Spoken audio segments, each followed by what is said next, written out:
Hello, hi, ನಮಸ್ತೆ. ನಾನು ಸುಜಾತ ಶೆಟ್ಟಿ. ನಿಮ್ಮ ಕುಂದಾಪುರ ಕೈ ರುಚಿಗೆ ಸ್ವಾಗತ ಕೋರ್ತಾ ಇದ್ದೀನಿ. ಇವತ್ತು ನಾನು ತುಂಬ ಡಿಫ್ರೆಂಟ್ ಆಗಿರುವ ಕ್ಯಾಪ್ಸಿಕಮ್ ಚಟ್ನಿ ಮಾಡಿ ತೋರಿಸ್ತೀನಿ ನೋಡಿ. ತುಂಬ ಟೇಸ್ಟಿಯಾಗಿರುತ್ತೆ, ಮಾಡಲು ಈಸಿನೇ.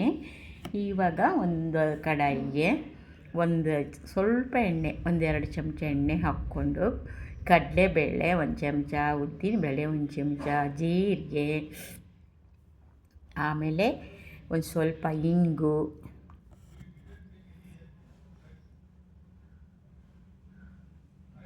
ಹಸಿಮೆಣ್ಸಿನ್ಕಾಯಿ ಒಂದು 4-5, ಆಮೇಲೆ ಒಂದು ಸ್ವಲ್ಪ ಹಿಂಗೆ ಹಾಕ್ತೀನಿ. ಆಮೇಲೆ ಒಂದು ಈರುಳ್ಳಿ ಹಚ್ಚಿ ಹಾಕಿದ್ದೀನಿ.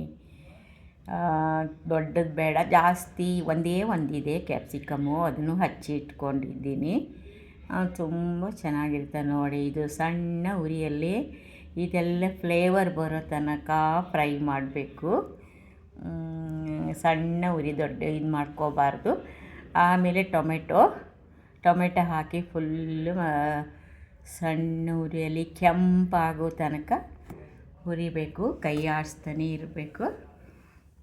ಇದು ಒಂದು ಸರ್ತಿ ಮಾಡಿ ನೋಡಿ, ತುಂಬ ಟೇಸ್ಟ್ ಆಗಿತ್ತು.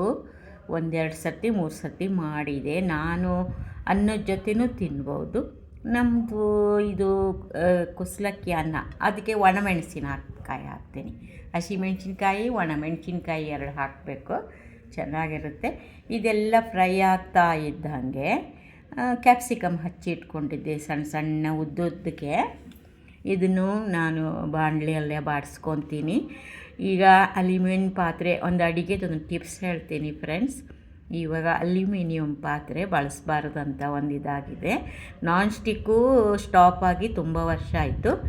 ಇತ್ತೀಚೆಗೆ ಏನು ಮಾಡಿದ್ದಾರೆ, ಅಲ್ಯೂಮಿನಿಯಂ ಉಪಯೋಗಿಸ್ಬೇಡಿ, ಅದರಿಂದ ರಾಸಾಯನಿಕ ವಸ್ತು ಏನೋ ಉತ್ಪತ್ತಿ ಆಗುತ್ತೆ. ಇವಾಗ ಒಂದು ಅರ್ಧ ಕಪ್ಪು ಹಸಿ ತೆಂಗಿನಕಾಯಿ ತುರಿದಿಟ್ಕೊಂಡಿದ್ದೀನಿ. ಇದೆಲ್ಲ ಜೊತೆಗೆ ಹಾಗೆ ಸಣ್ಣಗೆ ನೈಸಾಗಿ ಸಣ್ಣ ಉರಿಯಲ್ಲಿ ಫ್ರೈ ಮಾಡ್ತೀನಿ. ಹಾಗೆ ಹುಣಸೆಹಣ್ಣು ಸಮೇತ ಇದಕ್ಕೆ ಹಾಕಿಬಿಟ್ಟೆ. ಉಪ್ಪು, ಹುಣಸೆಹಣ್ಣು ಪ್ರತಿಯೊಂದು ಹಾಕಿಬಿಟ್ಟು ಆಮೇಲೆ ತಣ್ಣಗಾಗೋಕ್ಕೆ ಸ್ವಲ್ಪ ಹೊತ್ತು ಇಟ್ಬಿಡ್ತೀನಿ. ಆಯಿತು ನೋಡಿ, ಕಲರ್ ಬಂದಿದೆ. ಈಗ ಗೋಲ್ಡ್ ಕಲರ್ ಬಂದಿದೆ, ಯಾವುದು ಗ್ರೀನ್ ಹೋಗಿ ಗೋಲ್ಡನ್ ಕಲರ್ ಬಂದಿದೆ. ಎಲ್ಲ ಫ್ರೈ ಆಗಿಬಿಟ್ಟಿದೆಯಲ್ಲ, ಈರುಳ್ಳಿ, ಕ್ಯಾಪ್ಸಿಕಮ್ಮು ಎಲ್ಲ ಫ್ರೈ ಆಗಿಟ್ಟಿದೆ. ಒಂದು 10 ನಿಮಿಷ ತಣ್ಣಗಾಗಿಟ್ಬಿಟ್ಟು ಆಮೇಲೆ ಚಟ್ನಿ ಮಾಡ್ಕೊಂಡು ಬರ್ತೀನಿ. ಅದೇ ಹೇಳಿದ್ನಲ್ಲ, ಅಲ್ಯೂಮಿನಿಯಂ ಮಾತ್ರ ದಯವಿಟ್ಟು ಉಪಯೋಗಿಸ್ಬೇಡಿ, ಅದರಿಂದ ತೊಂದರೆ ಆಗುತ್ತೆ ಅಂತ ಇದ್ದರೆ ನಾವು ಅದು ಉಪಯೋಗಿಸಲೇಬಾರ್ದು. ಅದಕ್ಕೆ ಏನೋ ಒಂದು ಅಕ್ಕಿ ತೊಳೆಯೋಕ್ಕೆ, ಏನಾದರೂ ಒಂದು ಬೇಳೆಕಾಳು ನೆನೆಸೋಕ್ಕೆ, ಇಂಥವಕ್ಕೆ ಅಲ್ಯೂಮಿನಿಯಂ ಪಾತ್ರೆ ಯೂಸ್ ಮಾಡೀನಿ.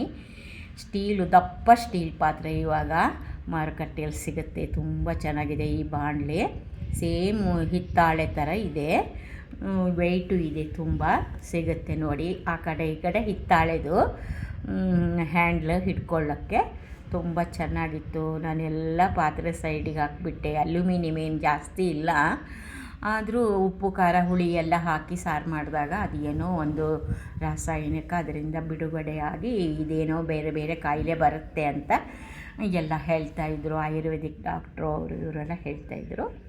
ಆಯಿತು, ತಣ್ಣಗಾದ ತಕ್ಷಣ ಈಗ ಮಿಕ್ಸಿಗೆ ಹಾಕ್ಕೊಂಡು ಗುರ್ರ್ ಅಂದ್ಕೊಂಡು ತಿರ್ಸ್ಕೊಂಡು ಬರ್ತೀನಿ. ಚಟ್ನಿ ರೆಡಿ ಆಯ್ತು ನೋಡಿ.